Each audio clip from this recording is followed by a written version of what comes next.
Hello everyone, today I'll show you how to change the game language in Grounded 2.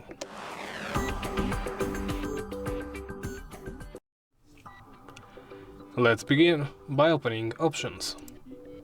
From here, make sure you are in the Game tab.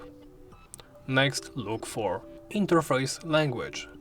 This controls the text language in the game. Open the drop-down menu and select the language pack you wish to play with. Let's say I want to change the language to German. I will switch to German and then I will simply back out of the menu. And well, that's about it. I'll switch back. Now you know how to change the game language in Grounded 2.